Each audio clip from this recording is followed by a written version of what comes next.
Grizzlies fans, welcome into another Grizz Game Day update. Today, the Grizzlies take on the New Orleans Pelicans for the fourth and final time this regular season. Joining me for the fourth and final time this regular season is Will Guillory. I am interested to hear what you have to say about this one, Will, because the Grizzlies are on the current longest active losing streak, 8-game losing streak after losing to Charlotte. The Pelicans are coming off a win over the Trailblazers, but somehow I don't like to use the word rivalry because I don't think it's like a mean rivalry, but I think these two teams like playing each other. The Grizzlies have taken two this season, and I think this might be like a little bit of like a revenge game for the Pelicans.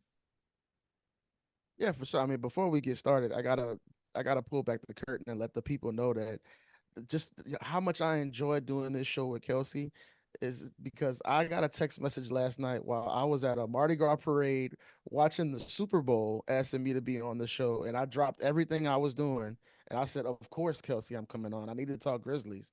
So I To be wanted to just fair, let the I people said, know. "What is there like a big sporting event happening right now?" Text Yeah, it me. was just like in the middle of the fourth quarter when Mahomes was making his comeback. Nothing too big was going on. But nah, let's get back to business here. The most Mhm, important thing that's going on, mhm, Grizzlies Pels, and mhm. nah, I definitely think there's like a slight rivalry. It's just unfortunate that some of the main characters Mhm. aren't gonna be out there like Ja versus Zion or Jaren Jackson versus Brandon Ingram, those type of Or players. even But yeah, like Dez has scored 30 or more points every single time we played the Pelicans this season, and he won't be here. Like it is like it's different faces playing each other yeah, too. for sure, for sure. But I do think it's going to be a very interesting matchup for the Pels because they're gonna during a point in the schedule where they're trying to get themselves rolling a little bit. They had a tough loss in LA against the Lakers where they gave up 139 points. Lakers scored 87 in the first half. It was like they couldn't miss a shot the entire time. It was wild. So I think they're trying to get back right. They're starting to get a little bit healthier now. But yeah, I think it's fun whenever these two teams go against each other. Two cities are somewhat close, little rivalry vibe. So yeah, I always enjoy getting to see these two teams play. The Pelicans are a top 8 defense in the NBA, and they allowed 87 points from the Lakers. I don't think you're going to have that problem with the Grizzlies right now. They're 30th in the league in points per game. And of course, like a lot of their big scorers are out. But what did you see from the Lakers that challenged the Pelicans defense? Like, how can the Grizzlies come in and challenge and take advantage of some of the weaknesses that the Pelicans have in their defense?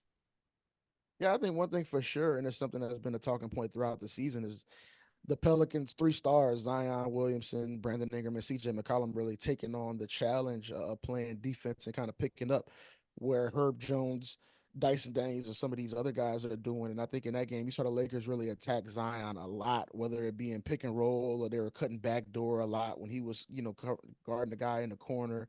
And I think they kind of took advantage of him. And I think if you really want to test the Pels, you got to go at their stars. You got to force those guys to play both ends of the court. And I think their last game against Portland, you saw CJ McCollum in particular really pick up his defense. I thought that was one of his best defensive games of the year, even though it was also one of his worst offensive games of the year. He shot like 2 of 14 from the field. So I think that's the key is you really got to go at the Pell Stars and make them defend. But I do think those guys have done a much better job of just picking up their energy, playing with more focus on that end. But if you do catch them on the wrong night, you can score against them a little bit. And I think that's the last thing the Pels want to do is kind of be in the back and forth scoring match. They want to really play defense and get out in their transition. And that's when you see them at their best. I want to bring up the three guys that you brought up. One, Zion is questionable tonight. Two, CJ McCollum, and I say this every time I talk to you, Every is time. a Grizz killer in the FedEx Forum Mhm. specifically. So he has played 30 something games in the Forum. He's averaging 22 points per game. It's higher than his season averages every single year in the Forum. He's back here tonight. Uh, why? Why does he go so crazy in Memphis? I don't know, man. Maybe he loves the barbecue. I don't know. He just loves going to Memphis. Unfortunately, it's not Ja there because I think he likes going up against Ja a little bit, Yeah. kind of the contrasting styles.